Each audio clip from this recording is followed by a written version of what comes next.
Hey folks, so it is a nice warm day here, October 22nd today, and I've been working on my thing all summer where I have a bunch of figs and a couple mulberries, so I'm going to show you guys what I have done. So starting near the edge of the yard, you can see that I have these two Dwarf Ever-bearing Mulberries. Let me get the camera situated better on my hands. So I bought them last year off Etsy as tiny seedlings, and then when I stuck them in the ground, they really grew. This one's really nice and tall. But behind it, right down here, I'm actually going to turn the camera around so I can get a better angle when I show these to you. So over here I have some Wooly Thyme behind a Dwarf Ever-bearing Mulberry, and I have a second Dwarf Ever-bearing Mulberry, and right here is an Italian Everbearing Fig. I bought that from the farmer's market in Monroe, and it's grown nicely. Right here is a white Adriatic Fig, which I purchased from a cutting. Well, I purchased cuttings online. Here are some gardenias which I have rooted, and I don't know why the leaves are a little yellow, but they're still pretty happy. And then over here I have a fig that my cousin's late father-in-law brought over from Italy, probably around Naples. It could be a Naples black or Naples dark, but I'm not sure. But I got a cutting in December, and look how tall it's become, about 3 feet tall. And it's not going to really get much figs this year because weather's going to probably get too cold before these mature, as late as it is in the season. But wow, just look at how many figs it's getting in less than a year just from a cutting. So my friends, this couple, I know they have a fig tree behind a structure in their backyard, and it's in the shade. So I took a bunch of cuttings and rooted them for them. I've given them one, and then if it doesn't survive, I have more to give them. So we don't know what kind of figs these are because they haven't yet produced any fruit for them. Then I have a gardenia in the back over there. Then here's a Lebanese black fig, and you can see the labels I made for these figs. So I put a label maker on some slats of aluminum, so they should be pretty solid. Now, I forgot to mention that behind the figs I have plants as well. Like over here is just a plain old sedum with pink flowers. Behind the one from my cousin whose late father-in-law brought it over, I'm not sure what type of succulent that is. I got it from some family when I was visiting. And then over here, plain old wandering Jew. So I have these in the back, so they will grow and form a carpet. And in the front of these, I have the figs. Hopefully it will be a nice setup. Then here I have a bunch of Bensonhurst Purple figs, which I've propagated.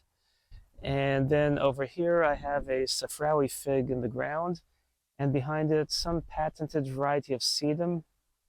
Then over here I have a Sefrawi that's wilting, but it's so late in the season, might just be losing its leaves.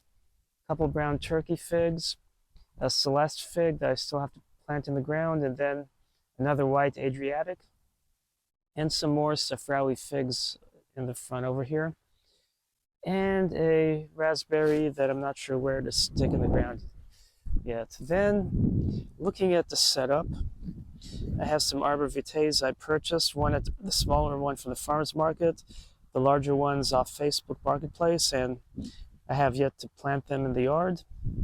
And then this is not really an Arborvitae, but some sort of, well, I don't know, it might be, I have trouble distinguishing from the leaves whether they're Arborvitae or some form of American cedar or cypress. And I hate calling it American cedar because they're not of the genus Cedrus. You know, the true cedars are of the genus Cedrus. Anyway, right over here I have a red Lebanese fig. I have a bunch of gardenias I propagated.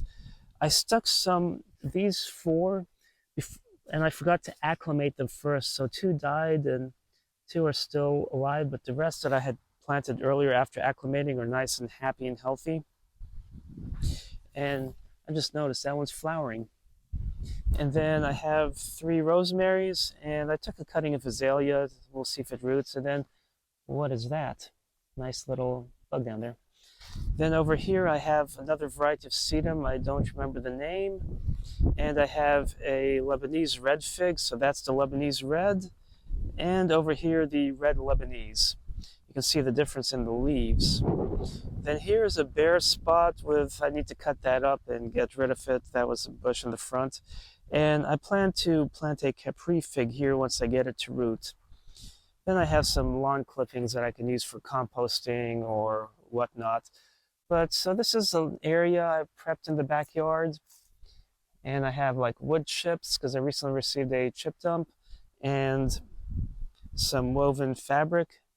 And I have this little area where I can plant figs, although I have other figs I'll plant outside this area because I don't want to just extend it all the way down the yard.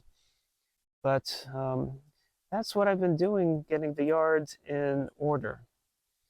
I hope you enjoyed this video and maybe even got inspired on how to set up things. Now, if you decide to put the woven fabric on the edge of the lawn, you can see how I sprayed, it's starting to grow back, but I sprayed some Roundup just to kill the edge, because when you mow right up to the edge, the mower blade will probably grab and it can tear and shred it. So that's something you have to be careful of. But I like to cut my lawn lower. It would make landscapers cringe, even in the summer. They say 4 feet high, but I'll cut it like 2.5. I mean, sorry, 4 inches high, but I'll cut it about 2.5. Well, thanks for watching, and best of luck and best wishes on your planting endeavors.